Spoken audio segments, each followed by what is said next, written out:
वेंकटाद्रिसमं स्थानं ब्रह्मांडे नास्ति किंचन वेंकटेश समो देवो न भूतो न भविष्यति। ओं नमो वेंकटेशाय।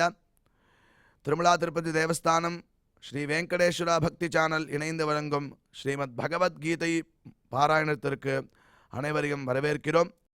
மூகம் கரோதி வாசாலம் அங்கும் லங்கயதே கிரிம் யத்கிருபாதமஹம் வந்தே பரமானந்த மாதவம்.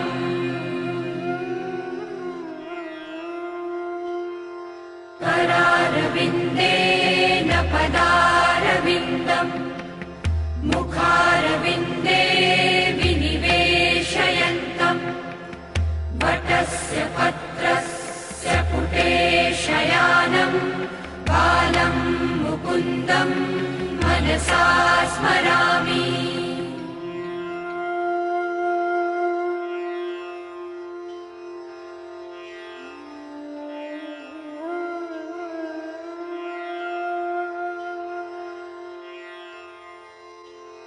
वसुदेवसुतं देवं कंसचाणूरमर्दनं देवकी परमानन्दं कृष्णं वन्दे जगद्गुरुम्.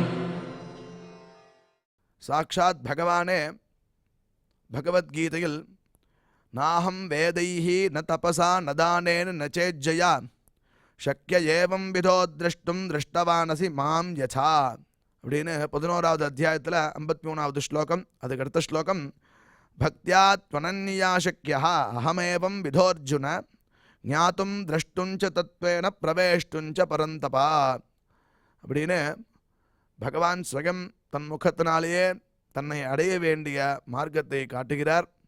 பக்தியினாலே நான் அடைய முடியும், பக்தியினாலே என்னை அடைய முடியும்னு காட்டுறார். அர்ஜுனனுக்கு இந்த இடத்துல உபதேசம் பண்ணார். இதே மாதிரி பாகவதத்திலையும் 11வது ஸ்கந்தத்தில் உத்தவன் அப்படிங்கிற பெரிய பக்தனுக்கு உபதேசம் பண்ணுறார். நசாதயதி மாயோகா நசாங்கியம் தர்ம உத்தவ ந ஸ்வாத்தியாகஸ்தபஸ்தியாகா யசா பக்திர் மமோர்ஜிதா அப்படின்னு சொல்லி பக்தியாக மேகயாகிராஹ்யா அப்படின்னு சொல்கிறார். பக்தியினாலேயே நான் கட்டுப்படுவனாக ஆவேன் அப்படின்னு அந்த இடத்துல காட்டுறார். அப்படின்னா பக்தினா என்ன அப்படின்னு நம்ம விசாரம் பண்ணணும். பகவத்கீதையிலையும் பகவான் பக்தியினாலே நான் கட்டுப்பட்டவனாக இருக்கிறேன்கிறார். பாகவதத்திலையும் இதே சொல்கிறார். அப்படின்னா பக்தினா என்னன்னு நம்ம விசாரம் பண்ணணும். பண்ணினோன்னா பகவத்கீதையில் இன்னொரு இடத்துல சொல்லும்போது ஸ்வகர்மனா தமபியர்ச்சியா சித்திம் விந்ததி மாணவகாங்கிறார். தன்னலம் இல்லாமல் எல்லாம் பகவானோடுது அப்படின்னு ஒரு நினைப்போட செய்யக்கூடிய செயலே பக்தி அப்படின்னு பகவானே சொல்கிறார். அதை தொடர்ந்து பார்த்தோன்னா பக்தின்னு நம்ம பண்ணுற ஜபமா பாராயணமா தபஸா யஜ்ஞமா ஹோமமா இல்லை தானமா இல்லை கர்மானுஷ்டானங்களா அப்படின்னு விசாரம் பண்ணால் ஒவ்வொருத்தரும் ஒவ்வொன்று சொல்கிறா.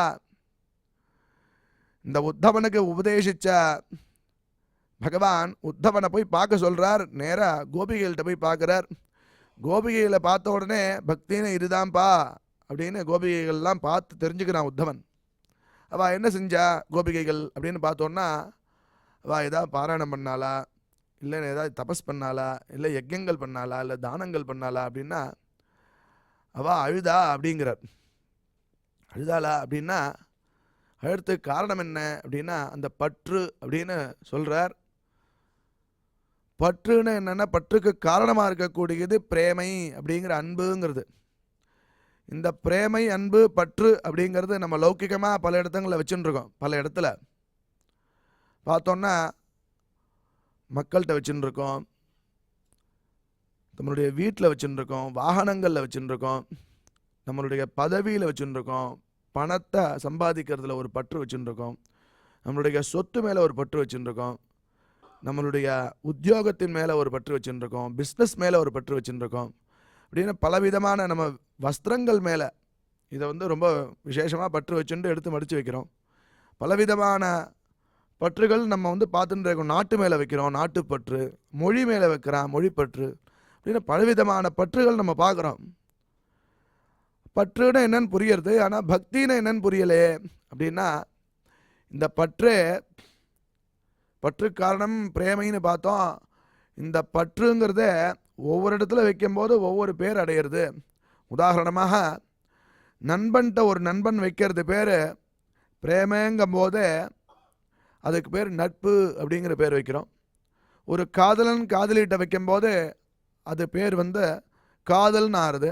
ஒரு தாய் மகன்கிட்ட வைக்கும்போது வாத்சல்யம் அப்படின்னு ஆகிறது. இந்த பற்று பல விடங்களில் பல பேர்கிட்ட வைக்கும்போது பலவிதமான பேரை அடைகிறது. அதுபோலயே பகவான்கிட்ட வைக்கும்போது இதுக்கு பேர் பக்தி அப்படின்னு காட்டி கொடுக்குறார். அதை சொல்கிறதுக்கு நம்மளுடைய நம்மாழ்வார் திருவாழ்மொழியில் பற்றுடை அடியவர்க்கு எளியவன் பிறர்க்கு அறியவித்தகன், பற்றுடை அடியவர்க்கு எளியவன் அப்படின்னா பக்தியோட தன்னலமில்லாமல் எவனொருவன் அவனை போய் அடையிறானோ அவனுக்கு அடைய தகுந்தவனாக இருக்கான். பிறர்க்கு அறிய வித்தகன், பிறர்க்கு அப்படின்னு சொன்னால் மற்ற சாதனங்களுக்கு அறியறதுக்கு ரொம்ப கஷ்டப்படுவான். பாக்கி உள்ள சாதனங்கள்லாம் அவனை அடைய முடியாது. பக்தி அன்புன்னு பிரேமன்னு பார்த்தோம் இல்லையா, அந்த பற்று வேணும். ஏன் அப்படின்னா எளியவே அப்படின்னு கூப்பிட்றார் கடைசியில் பாசுரத்தில்.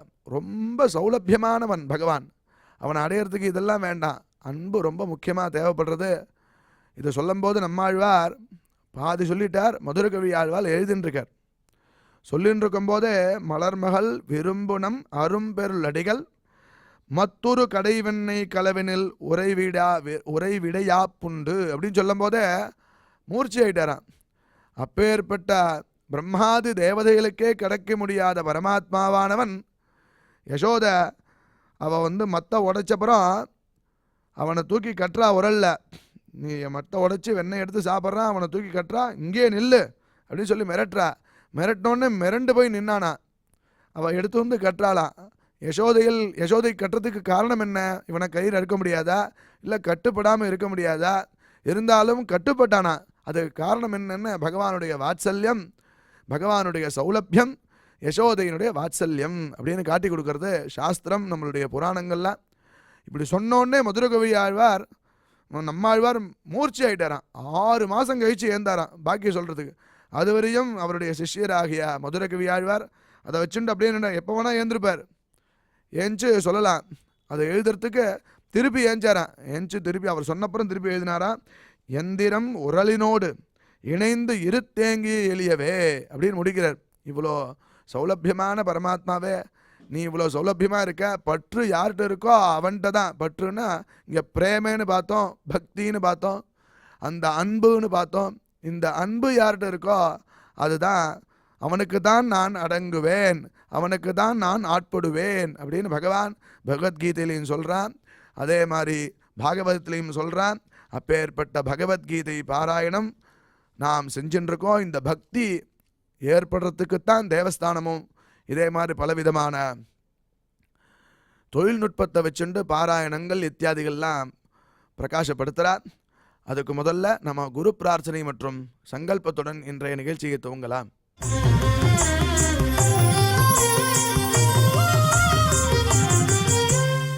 ஸ்ரீ குரு பிரார்த்தனா.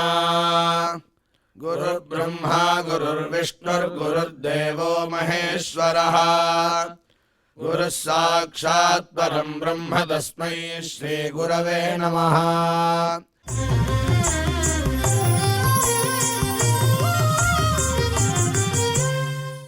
ஸ்ரீனிவாச பிரார்த்தனா. நமः க்ஷீராப்திநாதாய வைகுண்டாச்சலவாசினே முகுந்தாய நமோ நித்யம் அனந்தாய நமோ நமः.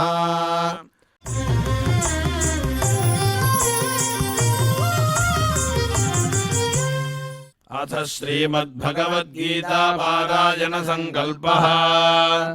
श्रीमदादिवराह क्षेत्रे विराजमानस्य अखिलाण्डकोटि ब्रह्माण्ड नायकस्य श्रीपद्मावती जानेः भगवतः श्रीवेङ्कटेश्वर स्वामिनः दिव्यसन्निधौ जगद्गुरोः श्रीकृष्णपरमात्मनः अनुग्रहेण समस्तप्रपञ्चस्य विशेषतः भारतदेशस्य उत्तरोत्तर शुभसम्पत्समृद्ध्यर्थम् श्रीमद्भारतदेशगत तपस्विजन तपोबलवृद्धिद्वारा समस्तस्यापि मानवसमाजस्य सर्वारिष्टपरिहारार्थम् एतद्देशवासिनां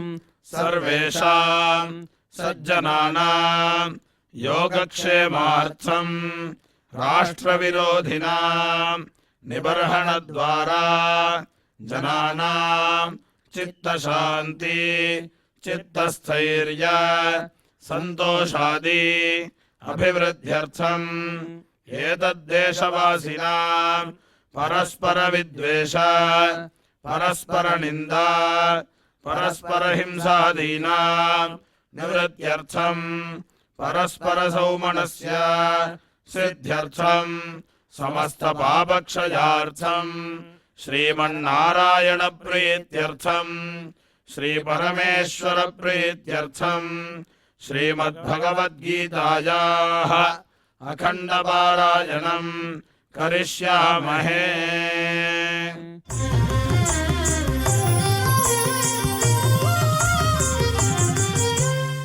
श्रीगीता प्रार्थना श्रीवत्साङ्गम् महोरस्कम् वनमाला विराजितम् शङ्खचक्रधरम् देवम् कृष्णम् वन्दे जगद्गुरुम्।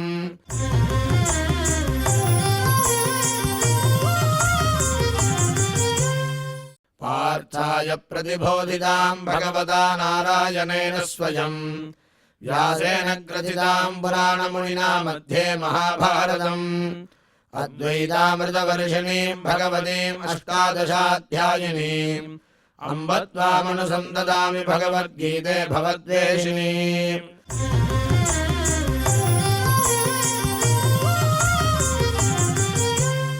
श्रीवेदव्यास प्रार्थना व्यासम् वसिष्ठनप्तारम् शक्तेः पौत्रमकल्मषम् पराशरात्मजम् वन्दे सुखदातम् तपोनिधिम्।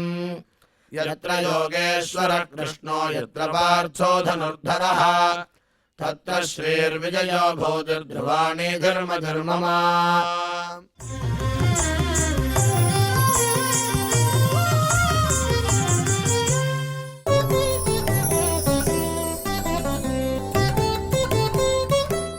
आशापाशशतैर्बद्धाः कामक्रोधपरायणाः ईहन्ते कामभोगार्थमन्यायेनार्थसञ्चयान्।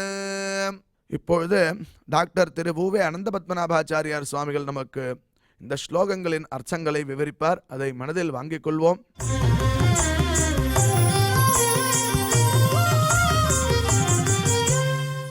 आशापाशशतैर्बद्धाः कामक्रोधपरायणाः ईहन्ते कामभोगार्थम् अन्यायेन अर्थसञ्चयान्।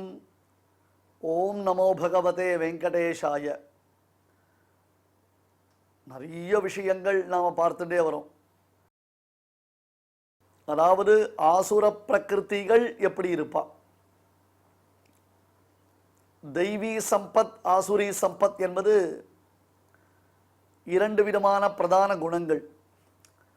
தெய்வீ சம்பத் என்பது மேன்மேலும் நமக்கு மோட்சத்தை அருளக்கூடியதாக இருக்கும். எப்படியாவது நாம் மோட்சத்தை அடையலாம் என்று ஆசைப்படுபவனுக்கு தெய்வீ சம்பத், அதாவது சாஸ்திரங்களில் அவனுக்கு நம்பிக்கை, சாஸ்திரம் எதை விதிக்கிறதோ அதன் வழி நாம் நடக்க வேண்டும் என்னும் மகாவிஸ்வாசம். சாஸ்திரத்தை மீறினால் பாபம் சம்பவிக்கும், அந்த பாபத்தினாலே நமக்கு நரகாதி துக்கங்கள் ஏற்படும் என்று பாப பீரு, பாபத்தை கண்டு பயந்து நடுங்குவது, இது அனைத்தும் தெய்வீ சம்பத்துடையவர்களுக்கு. சம்பத் என்பதற்கே பொருள் என்ன? சிறந்த பொருள் என்பதாக, அதாவது சிறந்த வஸ்துக்கள். ஒருத்தரிடத்துல நல்ல செல்வம் இருக்கு, நீங்காத செல்வம் இருக்கு அப்படின்னா சம்பத் சமிருத்தி அப்படி சொல்லுவாள். ஒருவனுக்கு நல்ல பிள்ளைகள் பிறந்திருக்கிறார்கள் அப்படின்னு சொன்னால் புத்திர சம்பத் அப்படின்னு சொல்லுவான். ஒருவனுக்கு நல்ல கல்வி அறிவு இருக்கிறது என்றால் அவனுக்கு ஞான சம்பத் என்று சொல்லுவார்கள். அந்த சம்பத் என்பதை எங்கே அன்வயிக்கிறோம், எங்கே கரெக்டாக நம்ம பொருந்த விடுறோம்ன்றதை நம்ம பார்க்கணும். இப்படி தான் ஒரு சம்பத் என்பதான ஒரு வார்த்தையானது பிரயோகிக்கப்படுகிறது. ஆசுரி சம்பத் என்று பகவான் சொன்னதுடைய நோக்கம் என்ன? அசுரகுணம் உடையவர்களுக்கு, சாஸ்திரத்தை ஏற்காதவர்களுக்கு, உலகத்தின் பரமகாரணபூதனாக பகவானை ஏற்காதவர்களுக்கு அவர்கள் பெற்றிருக்கக்கூடிய, இப்போ இரண்யகசிபு எடுத்துக்கோங்க, ராவணன் எடுத்துக்கோங்க, இவெல்லாம் வரம் வாங்கினா பிரம்மதேவரிடத்துல. ஒருத்தர் சாகா வரம் வேணும்னு சொன்னார், ஒருத்தர் மனிதனை தவிர்த்து தனக்கு சாகா வரம் வேணும்னார். அந்த வரம் பெற்ற காரணத்தினாலேயே உலகத்தை அவர்கள் துன்புறுத்த தொடங்கிவிட்டார்கள். அவர்களை பொறுத்தவரையிலும் அவர்களுக்கு கிடைத்திருப்பது மிக உயர்ந்த குணம், சம்பத், செல்வம். ஆனால் அசுர சுபாவத்தை பெற்று உலகத்தை நலிந்து அதில் உள்ளவர்களுடைய வயிற்றெரிச்சலை கொட்டிக்கொண்டு அவர்கள் சாபத்தை பெற்றால் கூட அதை தங்களுக்கு கிடைத்த பெரிய மரியாதையாக, கௌரவமாக, செல்வமாக அவர்கள் நினைத்திருந்தார்கள். அதனால தான் பெருமாள் என்ன பண்ணா, ஆசுரி சம்பத் என்றதான வார்த்தை யூஸ் பண்ணோம். ஆக்சுவலி இது சம்பத் இல்லை. நற்பண்புகள் இருந்தால் அதை குணங்கள்னு சொல்லுவோம், நற்பண்புகள் இல்லைன்னா அதை குணங்கள்னு சொல்லுவோமா? நற்பண்புகள் இல்லாதவர்களுக்கு அவர்கள் பெற்றிருக்கக்கூடிய தீய குணங்கள் தான் குணங்கள். அந்த யார் யாருடைய பார்வைன்னு ஒன்று இருக்கோ இல்லையோ, அவரவர்கள் பார்வையில் அது மாறுறதோ இல்லையோ, அவரவர்களுடைய பார்வையில் மாறுதல் உண்டோ இல்லையோ, அந்த மாதிரி தான் இங்கே. இப்படி ஆசுரி சம்பத்தை பெற்றவர்கள், அந்த அசுர சுபாவத்தை பெற்றவர்கள், அவர்கள் என்னென்ன பண்ணுவா? பிரதானமானது காமம். அந்த காமம் தங்களால் அடையப்படவில்லை என்றால் அதற்கு கோபம் கை கொடுக்கிறது. அதான் எந்த வகையிலாவது காம இச்சையை தீர்த்து கொள்ள வேண்டும். இதிலெல்லாம் சாஸ்திரம்ன்றது கிடையவே கிடையாது, அதை பற்றி கவலையும் பட மாட்டா. கேவல காமபோகம்தான்.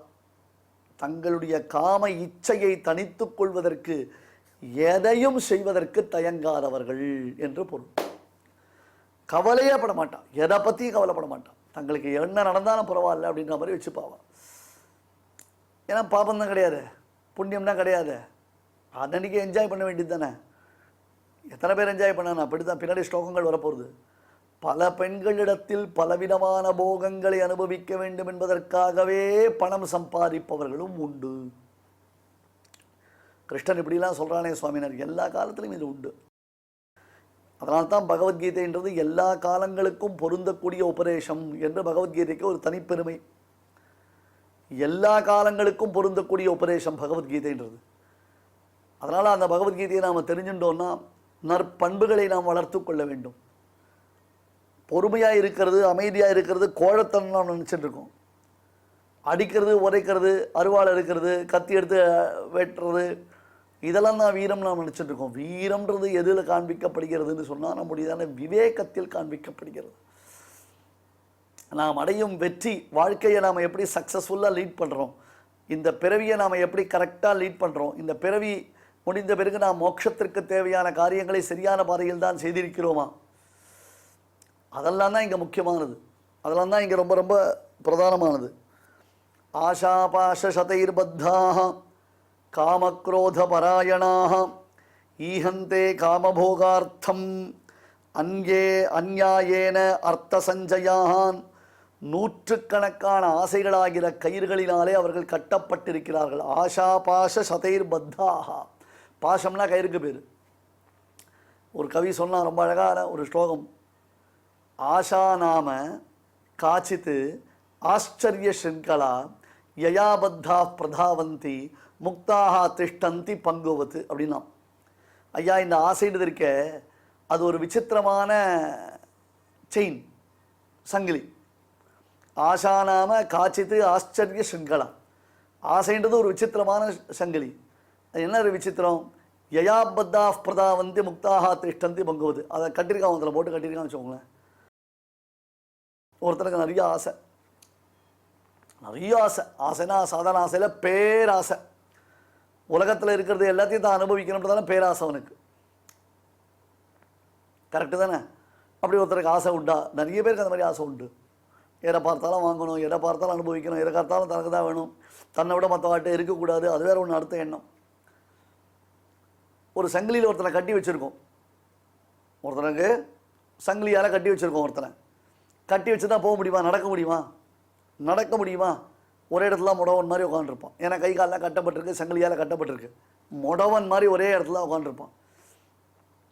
ஆசைன்றதான சங்கிலியால் ஒருத்தனை கட்டினோன்னா, சங்கிலியால் கட்டப்பட்டவன் ஒரு இடத்துல தான் அமைதியாக இருக்கணும், அடங்கி இருக்கணும், இருக்க மாட்டான்.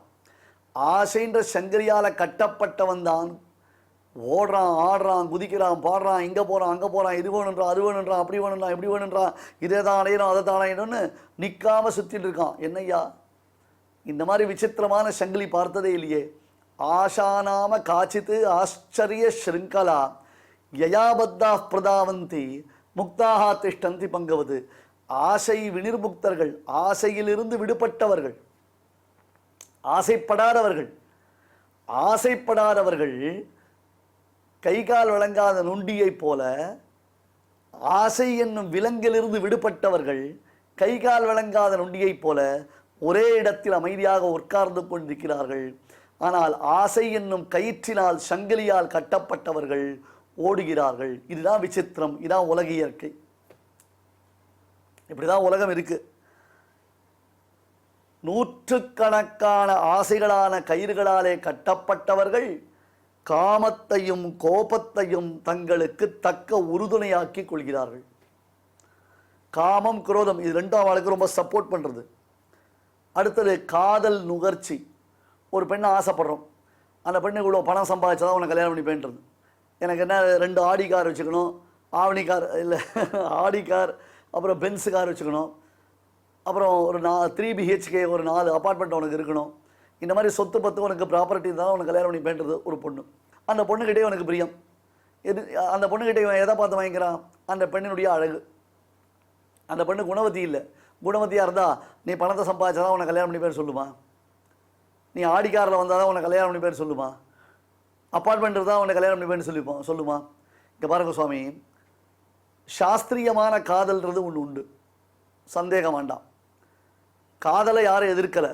ஆனால் காதல்ன்றது காமத்தில் முடியக்கூடாது, அதுதான் விசாரம். காதல்ன்றது காமத்தின் பால் ஈர்ப்பாக இருந்ததுன்னா அந்த காதல் பிரயோஜனம் இல்லை, அது நாடக காதல் அப்படின்னு அதை தான் சொல்கிறா எல்லாரும். காதல்ன்றது காமத்தின் பால் ஈர்ப்பாக இருக்கக்கூடாது. அந்யோன்யம் ஒருத்தருக்கு ஒருத்தர் விட்டு கொடுத்து போகக்கூடியவர்களாக கடைசி வரலும் வாழக்கூடிய வாழ்க்கையை மிகச்சிறந்த வாழ்க்கையாக வாழக்கூடியவர்களாக இருக்கணும். அது கடைசி வரலும் அந்த காதல் இருக்கணும். தேகத்தை பார்த்து வரக்கூடிய ஆசையாக மட்டும் இருக்கக்கூடாது. தேகம் தளர்ந்து விட்டதுன்னா அந்த ஆசை விட்டு போயிடக்கூடாது. அதுதான் மறுபடியும் நாம் வலியுறுத்தி சொல்லக்கூடியது. இன்னைக்கு வாழக்கூடியதான வாழ்க்கைன்றது லவ்விங் டுகெதர் இல்லை, லீவிங் டுகெதர் அப்படின்ற மாதிரி ஆகிட்டு இருக்கு வாழ்க்கை. அது உங்களுக்கு எல்லாருக்கும் தெரிஞ்ச ஒரு கதை. ஆனால் அந்த ஆங்கிள் பாருங்க. கலியன் ஒருத்தர், ஆலிநாடன்னு பேர் அவருக்கு. அவர் ஒரு பெண்ணை பார்த்தார், ஆசைப்பட்டார். அந்த பெண்ணின் இடத்துல தன்னுடைய காதலை வெளிப்படுத்தினார். மிகச்சிறந்த வீர ஆண்மகன் அவர். அந்த ஏரியாலே அவர் தான் மிகச்சிறந்த வீரன். அப்படி அந்த வீர தீர பராக்கிரமத்தோடு இருக்கக்கூடியவர் ஒரு பெண்ணை பார்த்து காதலை வயப்பட்டார். அந்த பெண்ணின் இடத்துல தன் காதலை தெரிவித்தார். அந்த பெண்ணுக்கு குமுதவல்லின்னு பேர். அந்த பெண் அவருடைய காதலை ஏற்றாள். ரொம்ப சந்தோஷம். எந்த ஒரு பெண்ணாக இருந்தாலும் அவரை போன்ற ஒரு ஆண்மகனை பார்த்தால் நிச்சயம் காதல் வயப்படுவது இயல்பு தான். குமுதவல்லி பேரழகி, ஆலிநாடனும் அழகன். குமுதவல்லியின் இடத்துல ஆலிநாடன் ப்ரப்போஸ் பண்ணார். குமுதவல்லி அதை ஏற்றுக்கொண்டாள். ஆனால் அவள் ஒரு கண்டிஷன் போட்டாள். என்ன கண்டிஷன் போட்டா அப்படின்னு கேட்டால், இன்றைக்கெல்லாம் கண்டிஷன் போடுறான் பசங்கள்லாம், கண்டிஷன் பெண் பசங்கள்லாம் கண்டிஷன் போடுறான். இன்றைக்கி என்ன தெரியுமோ இல்லையோ, எல்லாம் பிரத்யட்சமாக நடக்கிறதான் சொல்கிறேன். நான் யாரையும் சுட்டி காட்டி சொல்கிறதுக்காக சொல்லலை. ஒரு பிள்ளை நெற்றிக்கு இட்டு கொண்டு சந்தியாவந்தனம் முதலான அனுஷ்டானங்களை செய்பவனாக இருந்தாரேனால் அந்த பிள்ளையை பெண்கள் சுலபமாக நிராகரிக்கிறார்கள். இதை பிரத்யட்சமாக நான் 100 எக்ஸாம்பிள் சொல்லுவேன். ஒரு சிஷ்டனா ஆச்சாரசீலனாக ஆன்மீகத்தில் விருப்பம் உடையவனாக ஒரு பிள்ளை இருந்தானேயானால் தற்காலத்திய பெண்கள் அந்த பிள்ளையை கல்யாணம் செய்து கொள்ள விரும்புவது இல்லை. அவளுக்கு அந்த ரெமோ மாதிரி பிள்ளைகள் தான் வேணுன்றாவா. அப்படி தான் ஆசைப்படுறா பெண்கள்லாம். குமுதவல்லியும் தன்னுடைய ஆசையை, அவருடைய காதலை ஏற்பதற்கு சில கண்டிஷன்ஸ் போட்டான். என்ன கண்டிஷன்னா, நீ முதல்ல தலையை நல்லா கட்டு குடுமி வச்சுக்கணும். அவருக்கு அந்த காலத்தில் எல்லாருமே குடுமி தான் வச்சுருந்தான். நீங்கள் பழைய சென்னை மாநகரத்து ஃபோட்டோ, தமிழகத்தினுடைய ஃபோட்டோலாம் எடுத்து பாருங்க, பழைய ஃபோட்டோலாம் எடுத்து பாருங்க. அழகாக எல்லாரும் வேட்டி கட்டிட்டு எல்லாரும் குடுமியோடு தான் இருந்தா. அப்புறம் தான் கலாச்சாரம் மாறி போச்சு, கம்ப்ளீட்டாக மாறி போச்சு. தலையில் கத்திரிக்கோல் வைக்கிறதுன்றது ஒரு கலாச்சாரம் வந்தது. அந்த கலாச்சாரம் ஆங்கிலேய கலாச்சாரம். இன்னும் நாம் அந்த அடிமைத்தனத்திலிருந்து மீளாமல் ஆங்கிலேயரை பின்பற்றி கொண்டு நாம் சுதந்திரம் பெற்றதாக பெருமையாக பேசிக்கொண்டிருக்கிறோம். மொத்தம் ஆங்கில கலாச்சாரத்தில் தான் நாம் மூழ்கி கிடக்கிறோம். கல்யாணம் ஆகி 2 பிள்ளை பெற்ற பிறகு கூட குடுமி வச்சுக்கிறதுக்கு நாம் யோசிப்போம். இதுதான் நம்முடைய ஒரு ஸ்டேட்டஸ். அதனால் பிராமணர்கள் மட்டும்தான் குடுமின்னு கிடையாது, எல்லாருக்கும் குடுமி உண்டு. அந்த காலத்து ஃபங்கில் இருந்தார் அவர். யார்? ஆலிநாடன். அந்த காலத்தில் ஃபங்க் விட்டுருந்தார் அவர். அவள் சொன்னா, குமுதவல்லி, நீ முதல்ல நல்லா அழகாக கட்டு குடுமி வச்சுக்கணும். நெற்றிக்கு மட்டும் இல்லை, 12 திருமண் காப்பு அழகாக இட்டுக்கணும். நீ இன்னொரு முக்கியமான கண்டிஷன் இருக்கு. என்ன? தினந்தோறும் 1000 ஏழைகளுக்கு அன்னதானம் செய்ய வேண்டும். இதெல்லாம் எவ்வளோ அழகான விஷயம். காதலை கூட காமத்தின் பால் கொண்டு செல்லாமல் அந்த காதலை கூட நல்ல விஷயத்தில் மாற்றக்கூடிய இயல்பு, அந்த காதலுடைய பவர் அப்படின்றாலும். தினந்தோறும் 1000 ஏழைகளுக்கு நீ அந்த அன்னதானம் செய்ய வேண்டும் அப்படின்னு அந்த பெண்மணி மீது கொண்ட காதலினாலே அவர் எல்லாவற்றிற்கும் இசைந்தார். எல்லாத்தையும் அக்செப்ட் பண்ணார். அம்மா நீ என்ன சொன்னாலும் கேட்குறேன், என்ன சொன்னாலும் கேட்குறேன்னு ஓகே ஓகே ஓகேன்னு.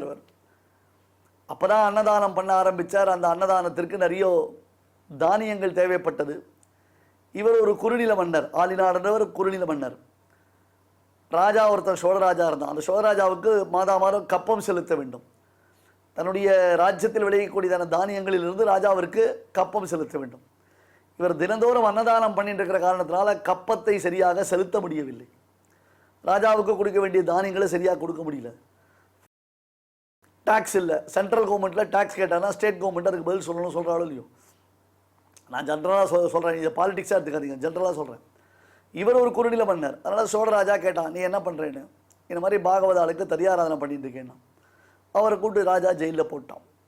அப்புறம் காஞ்சி வரதராஜ பெருமானுடைய அனுகிரகத்தினால வேகவதி ஆற்றங்கரையில் பெரும் புதையலை கண்டெடுத்து அரசனுக்கு செலுத்த வேண்டிய கப்பத்தை அழித்து விட்டு, இனி தனக்கு ராஜ்யமும் வேண்டாம், ராஜ்ய சுகமும் வேண்டாம், என்னும் வேண்டாம், எனக்கு வைணவ அடியாராக இருந்து நான் வைணவர்களுக்கு தொண்டு செய்ய போகிறேன், திருமாலடியராக நான் மாறப்போகிறேன் என்று அனைத்தையும் துறந்து திருமாலடியராக அடியாராகவே தன்னுடைய மனைவியுடன் வாழ்நாளை கழித்தார்.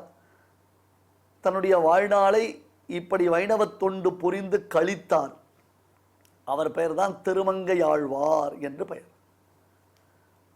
அவருடைய மனைவி குமுதவல்லி நாச்சியார்.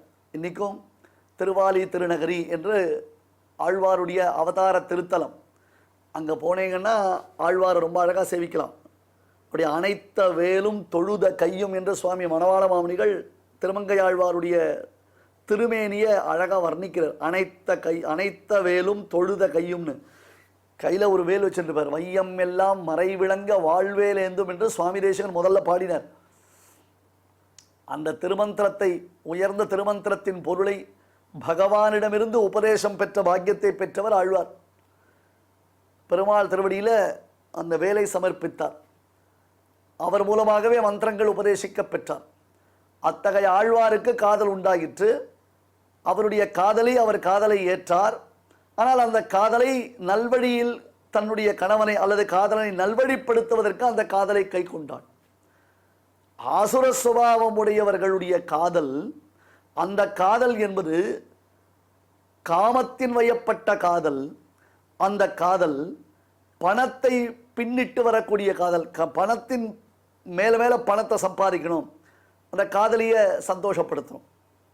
நேற்று கூட உபன்யாசத்தில் சொன்னேன்.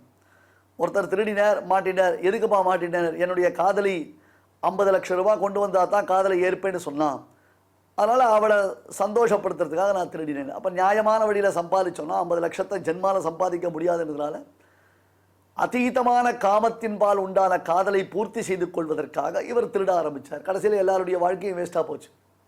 இதை தான் பெருமாள் ஆசுர பிரகிருதிகள் என்று சொல்கிறான். நண்பர்களே, மொத்தம் 3 கதை வச்சுருக்கேன் இந்த 3 ஸ்லோகத்துக்கு. இது எல்லாமே அழகான விஷயங்கள். இது அடுத்தது ஒரு விஷயம் சொல்கிறேன். இது அடுத்தது ஒன்று சொல்கிறேன். அதாவது வையமெல்லாம் மறைவிளங்க வாழ்வேலேந்தும் என்று திருமங்கையாழ்வாருக்கு ஒரு திருநாமம் பார்த்தோம் அல்லவா? அந்த திருநாமத்தின் பால் என்ன விசேஷம் அப்படி சொல்ல வேண்டிய அர்த்தம் என்னன்னா, இவர் என்ன பண்ணார், பாகவதர்களுக்கு ததியாராதனம் பண்ணணுன்றதுக்காக பெரும் பணக்காரர்களின் சொத்துக்களை கொள்ளையடித்து பாகவத கைங்கரியம் பண்ணார். ஒரிஜினலாக நம்ம சம்பிரதாயத்தின் ராபின்ஹுட் அப்படின்னு கேட்டால் அது திருமங்கையாழ்வார் தான். அன்ஃபார்ச்சுனேட்லி நமக்கு திருமங்கையாழ்வாரை பற்றி தெரியறதில்லை. ராபின்ஹுட் கதையை கேட்டால் எல்லாரும் சொல்லுவோம், திருமங்கையாழ்வார் கதையை கேட்டால் யாருக்கும் தெரியாது. ஒரிஜினல் ராபின்ஹுட் யார் அப்படி கேட்டால் அது திருமங்கையாழ்வார்னு சொன்னால் அது திருமங்கையாழ்வாருக்கு அவமானம்.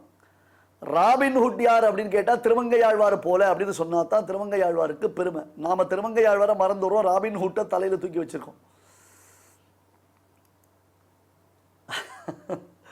நான் ஒன்று ஞாபகப்படுத்தினா உங்களுக்கு, ஷேக்ஸ்பியர் யார் என்று கேட்டால் அது லண்டன் நகரத்தின் காளிதாசன் என்று அவரை பேச மாட்டார்கள்.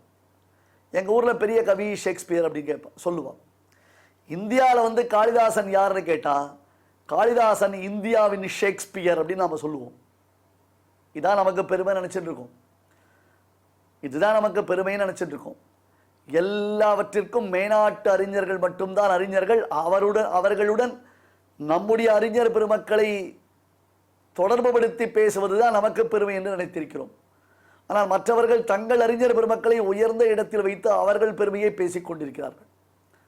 ஆகையால் இந்த திருமங்கையாழ்வார் யார்கிட்ட நிறைய சொத்து இருக்கோ அவளை கொள்ளடிச்சு அவர்களுடைய சொத்துக்களை அபகரித்து இல்லாதவர்களுக்கு கொடுத்து கொண்டிருந்தார். இவரை எப்படியாவது நல்ல வழிப்படுத்தணும்னு தான் குமுதவல்லி நாச்சியாருடைய ஆசை. பெருமாளுக்கும் அதுதான் ஆசை. இப்போ அவர் வைணவ அடியாராக தான் நல்ல காரியம் பண்ணிட்டு இருக்கார். எனவே பெருமாள் திருமணங்கொல்லை அப்படின்னு ஒரு பஸ் ஸ்டாப் இருக்குது, ஒரு இடம் இருக்குது. பெருமாளும் பிராட்டியும் கல்யாண கோலத்தில், அந்த காலத்தில் கல்யாண பார்ட்டிலாம் ஒரு ஊர்லேருந்து இன்னொரு ஊருக்கு அப்படியே அந்த மணக்கோலத்தில் போவான். ஒரு ஊரில் கல்யாணம் நடக்கும், அப்புறம் 4 ஊர் தள்ளி பிள்ளை வீடு இருக்கும். அந்த பிள்ளை வீட்டுக்கு பொண்ணை அழைச்சிட்டு 4 மாட்டு வண்டி 10 மாட்டு வண்டியில் சீரு சனத்தி ஆள் அம்பு கூட வேலைக்காரர்கள் எல்லாரும் எடுத்துட்டு சாமான் வண்டி நிறைய சாமான் எடுத்துகிட்டு தங்கம் வைரம் நகைகள் கல்யாண சீதனங்கள் சீர்வரிசைகள்லாம் எடுத்துகிட்டு போவான். திருமங்கையாழ்வாருக்கு செய்தி கிடைத்தது, இப்படி ஒரு கல்யாண பார்ட்டி வருதுன்னு செய்தி கிடைச்ச உடனே அதை வழிமறித்தார். அந்த மாப்பிள்ளைகிட்டேருந்து நகையெல்லாம் பறித்தார். இந்த மாப்பிள்ளை காலில் போட்டிருக்கக்கூடிய தண்டையை கழற்ற முடியவில்லை. தன் கையில் இருக்கிற வேல் அதை அப்படி கீழே வச்சார். அந்த மாப்பிள்ளை காலம் கீழே வச்சார்.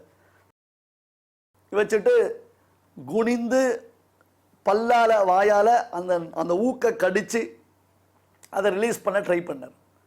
பெருமாளுடைய பாதஸ்பரிசம் திருமேனி ஸ்பரிசம் அப்படியே பெருமாள் திருவடியில் விழுந்தார். தன் கையில் இருக்கிற வேலை பெருமாள் திருவடியில் சமர்ப்பித்தார். அதை வச்சுட்டு பண்ணினார். அப்பொழுது பெருமாள் அவருக்கு மந்திரோபதேசத்தை செய்தார். நன்றுதான் கண்டீர் நம்முடைய வினைக்கு நாராயணா என்னும் நாமம் என்று திருமங்கையாழ்வார் அது முதற்கொண்டு மிகச்சிறந்த வைணவராக ஆழ்வாராக திகழ்ந்தார். இது கதை. இதுக்கும் பகவத்கீதைக்கு என்ன சம்பந்தம்? சாஸ்திரம் உபனிஷத் சொல்றது, ஒரு ஆச்சாரியனிடத்தில் போகச்சே அவருக்கு உபகாரங்கள், அதாவது பிரம்மச்சாரியா இருந்தால் சமித்து என்னும் ஒரு குச்சியை அவர் கையில் சமர்ப்பித்து விழுந்து சேவித்து சிஷ்யஸ்தேகம் ஷாதிமாம் துவாம் பிரபன்னம் என்று வணங்க வேண்டும். கத்துக்கிற நமக்கு ஏற்கனவே கல்யாணம் ஆயிடுத்துன்னா ஆச்சாரியனுக்கு ஒரு வெத்தலை பாக்கு கொடுத்து சேவித்து அவர்கிட்ட பிரார்த்திக்கணும். அதாவது நம்ம கையில் இருக்கக்கூடிய வஸ்துவை ஆச்சாரியனிடத்தில் சமர்ப்பித்து அவரிடத்தில் நாம் பிரார்த்திக்க வேண்டும். அதே மாதிரி தான் ரொம்ப கன்ஃபியூஸ்டாக இருந்தான், குழம்பி போயிருந்தான், ஒன்றும் பண்ண முடியல, என்ன பண்ணுறது மேற்கொண்டுன்னு தெரியல, ரொம்ப சிக்கலாக இருக்கே, இதிலிருந்து தன்னை விடுவிக்கக்கூடியவன் கிருஷ்ணன் தான்றதை புரிஞ்சின்ற அர்ஜுனன் தன் கையில் இருந்த வாள் வேல், அதாவது வில்லு அம்பு, அந்த வில்லு அம்பை பெருமாள் திருவடியில் சமர்ப்பித்து சிஷ்யஸ்தேகம் ஷாதிமாம் துவாம் பிரபன்னம்னா, பெருமாளே நான் ரொம்ப ரொம்ப டென்ஷனாக இருக்கேன், பயங்கரமான டிப்ரெஷனில் இருக்கேன், எனக்கு கம்ப்ளீட்டாக புரியலை, நான் பண்ணுறது தப்பா சரியா, எந்த விதமான ரியாக்ட் பண்ணணும், எப்படி நான் இந்த இடத்துல போர்க்களத்தில் நடக்கணும்னு எனக்கு தெரியாமல் இருக்குது, நீ தான் என்னை காப்பாற்றுன்னு பெருமாள் திருவடியில் சரணாகதி பண்ணான். அதே மாதிரி திருமங்கையாழ்வார் கையில் இருந்த வாளையும் வேலையும் பெருமாள் திருவடியில் வச்சு அப்படி குனிஞ்சி அவன் திருவடியை ஸ்பரிசித்தார். பெருமாள் அவருக்கு உபதேசம் பண்ணார். இந்த ஒரு சம்பந்த விசேஷம், அதாவது அர்ஜுனனுக்கும் திருமங்கையாழ்வாருக்கும் இருக்கக்கூடிய தொடர்பை நாம் அறிந்து ரசிக்க வேண்டும். இப்போ எங்கே வந்தோம் நாம்? ஆஷாபாஷ சதைர்பத்தாக இந்த ஸ்லோகத்தினுடைய விவரணமாக ஒரு கதை சொல்லப்பட்டது. அந்த கதையை விவரித்த பொழுது திருமங்கையாழ்வாருக்கும் பகவத்கீதைக்கும் இருக்கக்கூடிய ஒரு தொடர்பு பிரசங்காத்து கான்டெக்சுவலாக நடுவில் வந்தது. அவ்வளோதான் விஷயம். இப்போ எல்லாரும் குமுதவல்லி நாச்சியார் போல தன்னை கைப்பிடிக்கக்கூடிய மணவாளன் நல்ல ஆச்சாரசீலனாக சிஷ்டனாக நற்பண்புகள் நிறைந்தவனாக இருக்க வேண்டும் என்று ஆசைப்படுவார்களா? அல்லது காமவயப்படுவன் தான் என்ன பண்ணுறான்? தனக்கு காமம், எனக்கு கிடைக்காத பொண்ணு யாருக்கும் கிடைக்கக்கூடாது, தீய செயல்களை எல்லாம் இப்பொழுது தற்காலத்திய இளைஞர்கள் செய்து கொண்டிருக்கிறார்கள், பார்க்கிறோம் அல்லவா? ஒரு பெண்ணை தன்னை காதலிக்கலைன்றதுக்கோசரம் அந்த பெண்ணை கொலை பண்ணுறான். ஒரு பெண்ணை தன்னுடைய விருப்பத்தை ஏற்கலை அப்படின்றதுக்கோசரம் அந்த பெண்ணை மூஞ்சில் ஆசிட் வீழ்சலாம். இதெல்லாம் ஆசுர பிரகிருதிகள். அல்லது அந்த பெண் காதலை ஏற்பதற்கு போடக்கூடிய கண்டிஷனை ஃபுல்ஃபில் பண்ணுறதுக்கோசரம் விபரீதமான காரியங்களை செய்து தீய வழியில் தவறான வழியில் திரவியங்களை பணத்தை சம்பாதிக்கிறான். போதை மருந்துகளை விற்பனை செய்கிறது, வியாபாரங்கள் பண்ணுறது, கள்ளக்கடத்தல் பண்ணுறது. கேட்டால் காதலிக்காக இதெல்லாம் பண்ணினேன் அப்படின்னு ஸ்டேட்மெண்ட் கொடுக்குறாள். இப்போலாம் இன்றைக்கி சமூக ஊடகங்களை பார்க்குறோம், நியூஸ் சேனலில் பார்க்குறோம், எல்லாம் பிரத்யட்சமாக பார்க்குறோம். நம்ம ஆஷாபாஷ சதைர் பத்தாக காம குரோத பராயணாக, ஒன்று ரெண்டு இல்லை, ஆசைன்றது நூற்றுக்கணக்கான கயிறுகள் போட்டு பாஷ சதைஹி பத்தாக நூற்றுக்கணக்கான கயிறு போட்டு கட்டி வச்சிருக்கு. காமக்ரோத பராயணாக, முழுக்க முழுக்க காமம் குரோதம் தான். முழுக்க உடம்புல நாடி நரம்பு ரத்தம் சதன்ற முடியோ எல்லாத்துலேயும் காமக்ரோதங்கள் நிறைந்திருக்கிறது.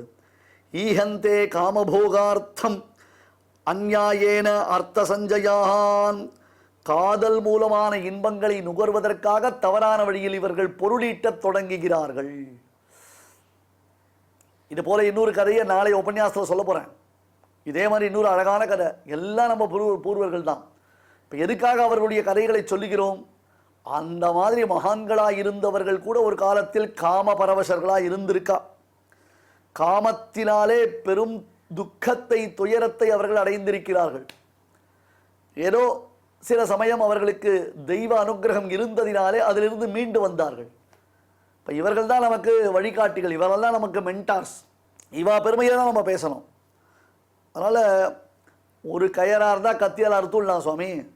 ஆஷா பாஷ சதைஹி பத்தாகனா நூற்றுக்கணக்கான உறுதியான கயிறுகளாலே கட்டப்பட்டிருக்கிறார்கள். ஒரு கயிறை அறுத்தா கூட இன்னும் எவ்வளோ கயிறு இருக்குது? நூற்றுக்கணக்கான கயிறு இருக்குது. அது அத்தனையும் அறுத்துண்டு எப்படி வெளில வர முடியும்? அது அத்தனையும் அறுத்துண்டு எப்படி வெளில வர முடியும்? காம குரோதபராயணா, காமம் குரோதம் இதான். காமாதுராணாம் ந பயம் ந லஜ்ஜாஹா, காமவயப்பட்டவனுக்கு இதனால் பின்னாடி வரக்கூடிய தீங்குகள் கேடுகளை குறித்த பயம் ஏற்படாது, வெட்கம் ஏற்படாது, பயம் ஏற்படாது, ரெண்டுமே கிடையாது. இவ்வளோ பெரிய காரியம் பண்றோமே நாம், இவ்வளோ வெட்கக்கேடான ஒரு காரியத்தை பண்றோமே. பறவை மிருகங்கள் கூட செய்வதற்கு கூசக்கூடிய காரியத்தை நாம் எப்படி செய்கிறோமே.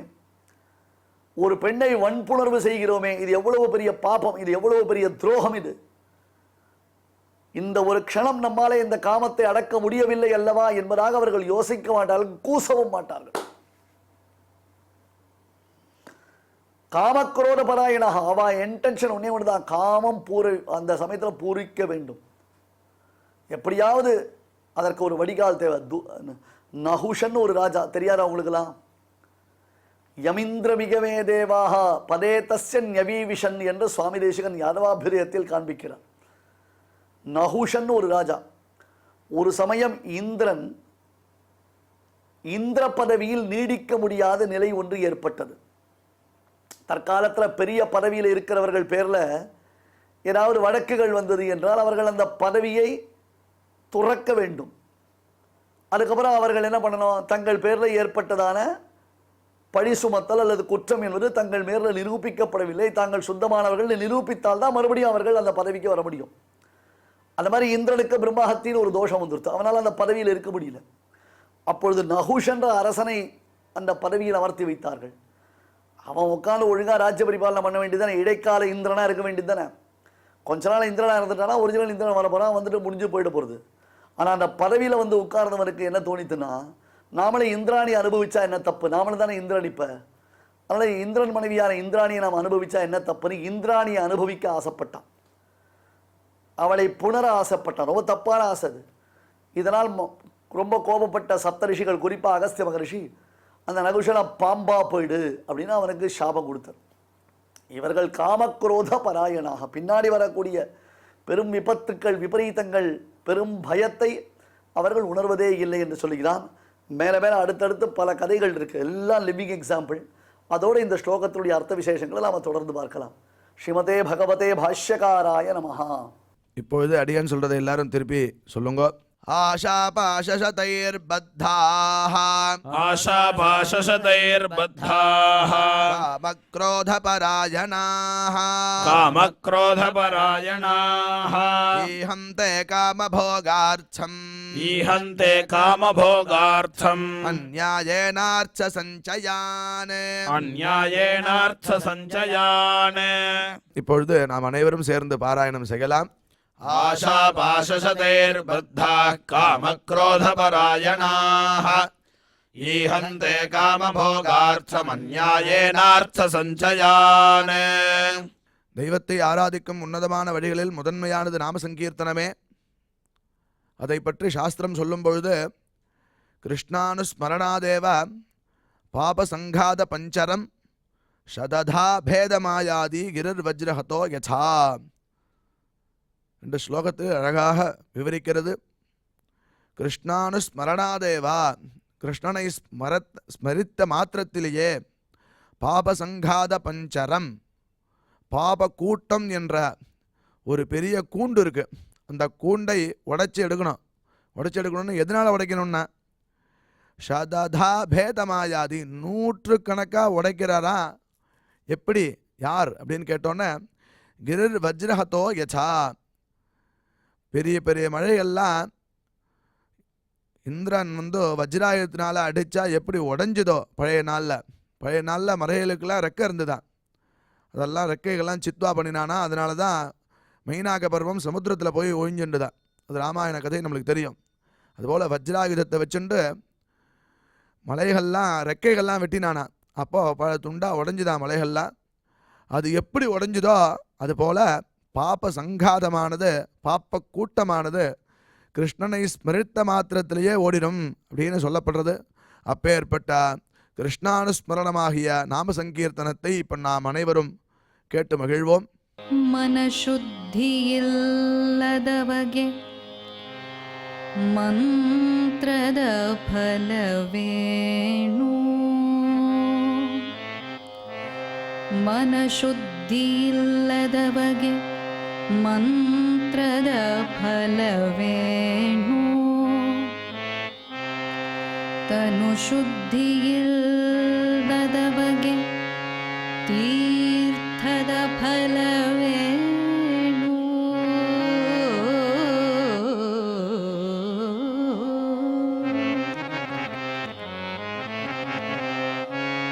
ತನು ಶುದ್ಧಿಯಿಲ್ಲದವಗೆ ತೀರ್ಥದ ಫಲವೇಣು, ಮಿಂದಲ್ಲಿ ಫಲವೇಣು, ಮೀನು ಮೊಸಳೆಯಂತೆ,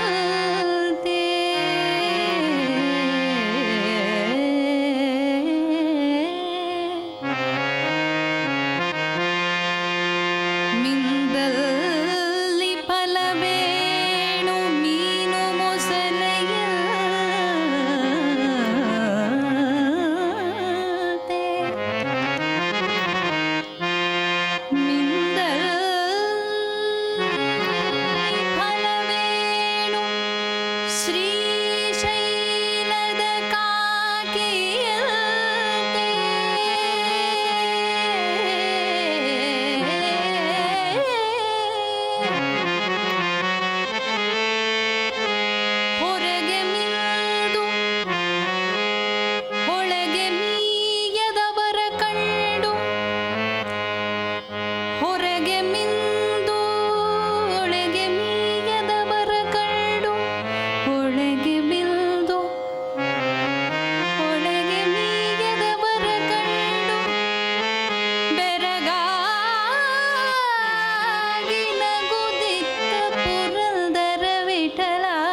ರಾಗಿ ತಂದಿರ್ಯಾ ಭಿಕ್ಷಕೆ ರಾಗಿ ತಂದಿರ್ಯಾ ರಾಗಿ ತಂದಿರ್ಯಾ ಭಿಕ್ಷಕೆ ರಾಗಿ ತಂದಿರ್ಯಾ ಭಿಕ್ಷಕೆ ರಾಗಿ ತಂದಿರ್ಯಾ ಭಿಕ್ಷಕೆ ರಾಗಿ ತಂದಿರ್ಯಾ ರಾಗಿ ತಂದಿರ್ಯಾ ಭಿಕ್ಷಕೆ ರಾಗಿ ತಂದಿರ್ಯಾ ಭಿಕ್ಷಕೆ ರಾಗಿ ತಂದಿರ್ಯಾ ಭಿಕ್ಷಕೆ ರಾಗಿ ತಂದಿರ್ಯಾ ಯೋಗ್ಯರಾಗಿ ಭೋಗ್ಯರಾಗಿ ಭಾಗ್ಯವಂತರಾಗಿ ನೀವು ಯೋಗ್ಯರಾಗಿ ಭೋಗ್ಯರಾಗಿ ಭಾಗ್ಯವಂತರಾಗಿ ನೀವು ರಾಗಿ ತಂದಿರ್ಯಾ ಭಿಕ್ಷಕೆ ರಾಗಿ ತಂದಿರ್ಯಾ ಭಿಕ್ಷಕೆ ರಾಗಿ ತಂದಿರ್ಯಾ ಭಿಕ್ಷಕೆ ರಾಗಿ ತಂದಿರ್ಯಾ ಅನ್ನದಾನವ ಮಾಡುವರಾಗಿ ಅನ್ನದಾನವ ಮಾಡುವರಾಗಿ ಅನ್ನ ಛತ್ರವ ಮಿಟ್ಟವರಾಗಿ ಅನ್ನದಾನವ ಮಾಡುವರಾಗಿ ಅನ್ನ ಛತ್ರವ ಮಿಟ್ಟವರಾಗಿ ಅನ್ಯವಾದಗಳ ಬಿಟ್ಟವರಾಗಿ ಅನ್ನದಾನವ ಮಾಡುವರಾಗಿ ಅನ್ನ ಛತ್ರವ ಮಿಟ್ಟವರಾಗಿ ಅನ್ಯವಾರ್ತೆಗಳ ಬಿಟ್ಟವರಾಗಿ ಅನ್ಯವಾರ್ತೆಗಳ ಬಿಟ್ಟವರಾಗಿ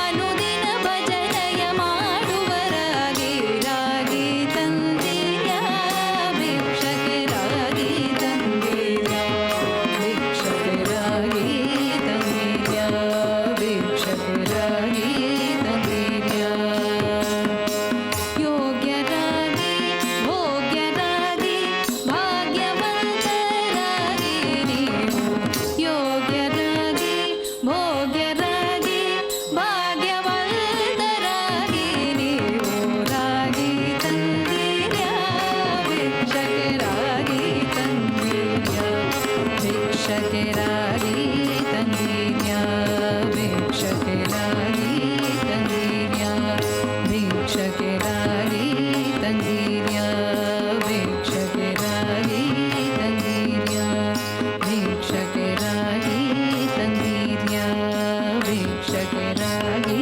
ತಂದಿರ್ಯಾ.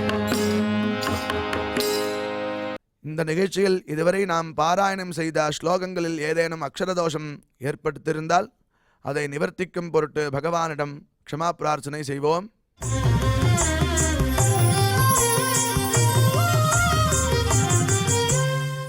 अथ क्षमा प्रार्थना यदक्षरपदभ्रष्टम् मात्राहीनम् च यद्भवेत् तत्सर्वम् क्षम्यताम् देवनारायण नमोऽस्तु ते।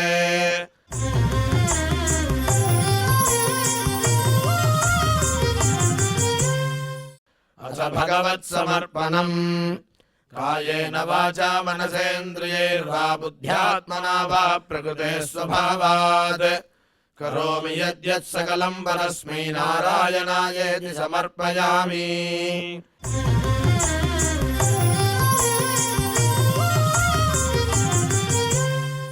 अथ लोकक्षेम प्रार्थना। सर्वे भवन्तु सुखिनः सर्वे सन्तु निरामयाः सर्वे भद्राणि पश्यन्तु मा कश्चित् दुःखभाग् भवेत्। பகவானுடைய கிருபை நாம் அனைவருக்கும் கிடைக்க வேண்டி மங்களாசாசனத்துடன் இன்றைய நிகழ்ச்சி நிறைவு பெறுகிறது. நாளை மீண்டும் இதே நிகழ்ச்சியில் சந்திக்கலாம். ஓம் நமோ வெங்கடேஷாய.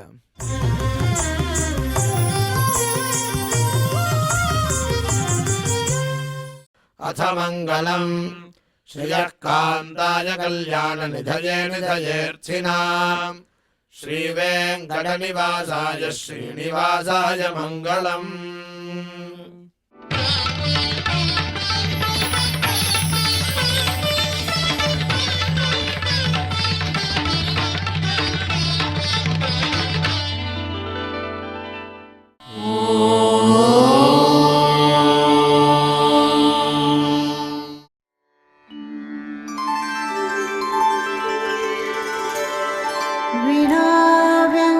विनाव्यङ्कटेशं ननाथो ननाथः सदा व्यङ्कटेशं स्मरामि स्मरामि।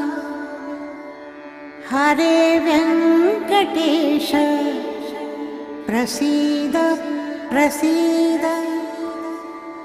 प्रियं वेङ्कटेश प्रयच्छ प्रयच्छ।